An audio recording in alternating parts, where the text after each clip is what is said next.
তারাপীঠে আজ আমাদের দ্বিতীয় দিন। আমরা আগে থেকেই ঠিক করেছিলাম আজকের দিনেই মায়ের পুজো দেব। সেই মতো ভোরবেলা সবাই মিলে চলে আসি মায়ের পুজো দিতে। জেনারেল লাইনে মানুষের ভিড় দেখে আমাদের তো চক্ষু চড়কগাছ। বাবা বিগত 30 বছর ধরে মায়ের কাছে আসছেন। বাবার পরিচিত পান্ডা পথিক কাকুকে বলে 300 টাকার লাইনে মায়ের পুজো খুব সুন্দরভাবে দিতে পারি। পুজো দিয়ে এখানের বিখ্যাত দাস সুইটসে ব্রেকফাস্ট সেরে ঘরে এসে একটু রেস্ট নিয়ে দুপুর 1টা নাগাদ 70 টাকার কুপন কেটে মায়ের ভোগ প্রসাদ গ্রহণ করি। বিকালে 800 টাকা দিয়ে একটা অটো বুক করে চলে যাই নলহাটিতে মা নলাটেশ্বরী মন্দিরে।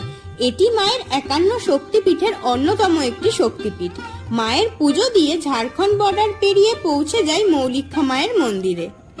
মায়ের দর্শন করে পুজো দিয়ে আমরা ফিরে আসি আমাদের হোটেলে। আর এখানেই শেষ হয় আমাদের তারাপীঠ ট্রিপ। কেমন লাগলো জানিও, আর প্লিজ সাবস্ক্রাইব করে দিও।